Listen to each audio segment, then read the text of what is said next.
होली की फुहार चल रही है। जिस तरह से आप देख रहे हैं जगह-जगह होली मिलन कार्यक्रम हो रहे हैं, गीत हो रहे हैं, संगीत हो रहे हैं। इसमें जो है एक देवत्व और एक दैत्यत्व यानी राक्षस प्रवृत्ति के भी इसमें देखने को मिलते हैं। अगले दिन जो जा करके न शराब इत्यादि पी करके हुड़दंग मचाते हैं तो ये हिरण्यकशिपु की जाति के हैं। और जो स्वयं गुलाल लगा करके एक दूसरे को गले मिलते हैं और सबकी शुभ कामना करते हैं तो ये हमारे भक्त प्रहलाद की जाति के लोग हैं। इसने अपनी बहन होलिका का आह्वान किया। उसे पता था कि बहुत प्रज्वलित अग्नि में अगर अपने गोदी में बिठा करके प्रहलाद को होलिका उस अग्नि में रखे तो ये भस्म हो जाएगा और मेरी बहन होलिका बच जाएगी। तो सबसे पहले होलिका दहन पे हम चर्चा करें। होलिका दहन क्यों और कब, किस तरह से इसका पूजा का विधान है, इस विषय पर हम आपसे चर्चा करेंगे।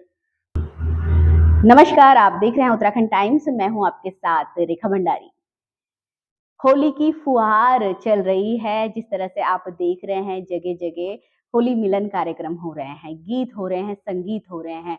तो इसी बीच हमने सोचा कि होली को किस तरह मनाया जाए। जी हाँ, होलिका दहन में किस तरह पूजा की जाती है, तो इसको लेकर हम पहुंचे हैं श्री नागराज सिद्ध ज्योतिष एवं अनुष्ठान केंद्र गढ़ी श्यामपुर ऋषिकेश में। जी हाँ, यहाँ पूज्य श्री जयकृष्ण अंथवाल शास्त्री जी हैं, जो अंतर्राष्ट्रीय कथावाचक हैं। कई कंट्रियों में अपने सनातन धर्म का प्रचार करते हैं। तो हम उनके पास पहुंचे हैं कि यह जानने के लिए कि होलिका दहन को किस तरह से मनाया जाए। और आइए उनसे बात करते हैं, जानते हैं होली के बारे में कि इस पर्व के पीछे का जो एक रहस्य है वो क्या है और क्यों हम इस त्योहार को मनाते हैं।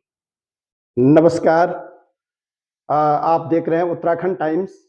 मैं हूं आपके साथ आचार्य जयकृष्ण अंथवाल।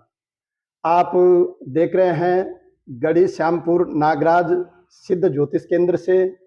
आज की चर्चा होगी हमारी होली पर्व पर। आइए कैसे मनाते हैं होली पर्व को। सबसे पहले यह जानना आवश्यक है कि होली पर्व यानी इस संवत 2080 में जो है 24 मार्च 2024 को फाल्गुन मास में यह पूर्णिमा तिथि पर जो होली पर्व हम मनाने जा रहे हैं, इसके बारे में कुछ बातें हम जान लें। तो सबसे पहले होलिका दहन पे हम चर्चा करें। होलिका दहन क्यों और कब, किस तरह से इसका पूजा का विधान है, इस विषय पर हम आपसे चर्चा करेंगे। तो आइए जानते हैं 24 तारीख को जो माताएं बहनें व्रत इत्यादि करना चाहें तो व्रत ले सकती हैं और व्रत लेकर के अपने मन्नत यानी आपके मन में जिस विषय पर भी यानी जो चीज आप पाना चाहें वो चीज, उस फल की प्राप्ति आप कर सकती हैं। क्यों? इसका पूजा का विधान है। आप जब भी स्वच्छ भाव से भगवान नारायण का यानी भक्त प्रहलाद ने यही अपने ईश्वर इष्ट आराध्य को भजा था तो भगवान ने हर तरफ से भक्त प्रहलाद की रक्षा की। तो जानते हैं कि किस प्रकार से हमें उपवास करना चाहिए। उपवास में बहुत अच्छे ढंग से और स्वच्छ मन से पवित्र होकर के स्नान इत्यादि से निवृत्त होकर के भगवान नारायण के मंत्रों का हम जाप करें। और इस बार निशीत काल यानी होलिका दहन का जो समय है वो रात्रि में 11:13 के बाद ही ये समय रहेगा। तो आप जिस समय पूजा करने बैठे तो एक नारियल को ले लें, उसमें अपने मनोकामना अपने भगवान इष्ट आराध्य से, कोई पुत्र इच्छा से करना चाहे तो पुत्र इच्छा से करें, धन की इच्छा से, रोग निवृत्ति की इच्छा से, जिस भी प्रकार की कामना आप करें तो इसमें अवश्य ही आपको लाभ मिलेगा।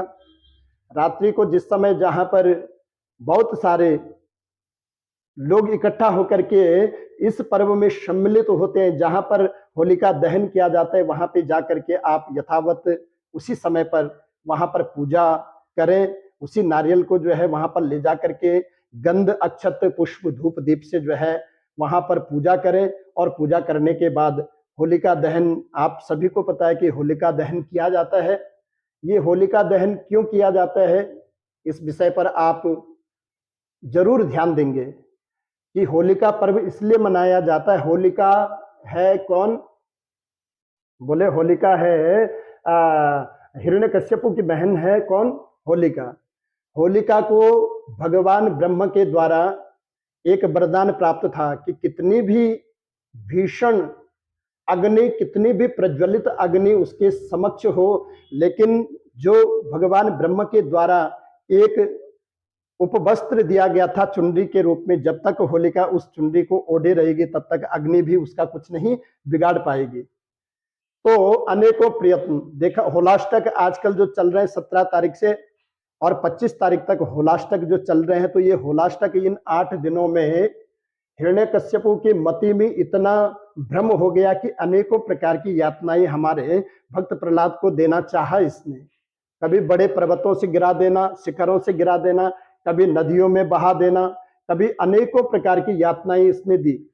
लेकिन जब भगवान की कृपा भक्त प्रहलाद पर थी और कुछ नहीं बिगाड़ पाए, जब हिरण्यकश्यपु कुछ नहीं बिगाड़ पाया प्रहलाद जी का, तो आज इसने अपनी बहन होलिका का आह्वान किया। उसे पता था कि बहुत प्रज्वलित अग्नि में अगर अपने गोदी में बिठा करके प्रहलाद को होलिका उस अग्नि में रखे तो ये भस्म हो जाएगा और मेरी बहन होलिका बच जाएगी। लेकिन जिसको राखी साइयां मार सके न कोई बाल न बांका, कर सके जो जग वैरी हो, यह कहावत यहाँ सिद्ध है, क्योंकि भगवान रक्षा करते थे। आज होलिका ने जैसे ही अपने गोदी में बिठा करके और प्रज्वलित अग्नि में प्रवेश किया, तो प्रवेश करते ही उसी नारायण की कृपा से जो है वो चुनरी उड़ गई, और उड़ने पर जब चुनरी उड़ गई तो होलिका वहीं पर जल करके भस्म हो गई।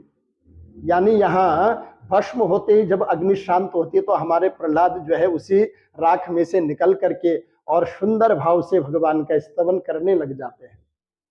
तो आइए, यही हंसी खुशी का त्योहार और बहुत सिद्धिदायक ये पर्व है जो मनाते हैं। यानी होलिका दहन के अगले दिन हम क्या अनेकों प्रकार के गुलालों से एक दूसरे को सौहार्द भाव से, भाईचारे से जो है क्या एक दूसरे को गले मिल करके गुलाल लगाते हैं। ये गुलाल जानते हो क्या है? बोले ये वही गुलाल है जो राख में से हमारा भक्त प्रहलाद भगवान के उस पावन नाम से पवित्र होकर के जिस राख से निकला था। काफी लोग इस राख को भी घर लेकर के जाते हैं। अनेकों प्रकार के संकट आने पर या कुछ भी इस प्रकार से देखते हैं जहां पर नेगेटिव एनर्जी आती है, वहां पर इस राख का प्रयोग करते हैं कई लोग। तो किस रूप में? बोले यहां से हमारे भक्त प्रहलाद निकले थे और कई लोग जो है उसको निकाल करके गुलाल के रूप में अगले दिन उड़ाते हैं। भगवान का जब जो है स्तवन किया था और वो राख बनी थी, उसी राख को जो है जब बिखेरना प्रारंभ किया, एक दूसरे पे लगाना प्रारंभ किया, तो वही हम गुलाल के रूप में आज मनाते हैं। क्यों मनाते हैं, कैसे मनाते हैं इसको बड़े पवित्र और भाव से। इसमें जो है एक देवत्व और एक दैत्यत्व यानी राक्षस प्रवृत्ति के भी इसमें देखने को मिलते हैं। अगले दिन जो जाकर के न शराब इत्यादि पी करके हुड़दंग मचाते हैं तो ये हिरण्यकश्यपु की जाति के हैं, और जो स्वयं गुलाल लगा करके एक दूसरे को गले मिलते हैं और सबकी सुख कामना करते हैं तो ये हमारे भक्त प्रहलाद की जाति के लोग हैं। तो आइए भक्त प्रहलाद बनकर के जी हिरण्यकश्यपु वाले कोई भी उदंड न मचाएं किसी भी प्रकार से, क्योंकि नशा ऐसी वस्तु है जो सदैव हानि ही करवाता है। आइए हम जो है अपने इस पर्व को बहुत खुशहाली से मनाएं, और मैं जो है आप सभी लोगों का हृदय की गहराइयों से धन्यवाद करता हूं। आप सुन पा रहे हैं हमारे चैनल उत्तराखंड टाइम्स की ओर से नागराज ज्योतिष केंद्र जो हमारा यहाँ पर नया अभी इसका पिछले महीने ओपनिंग हुआ है, गढ़ी रोड श्यामपुर टी पॉइंट पर। तो आइए यहाँ से हम सभी की शुभ कामना के साथ में सभी को हृदय की गहराइयों से धन्यवाद देंगे। और अगर आप जो है हमारे ज्योतिष कार्यालय पर अन्य किसी भी विषय पर चर्चा हेतु या किसी भी प्रकार से कोई आपका प्रश्न है तो आए, तो उसका आपको समाधान बताया जाएगा।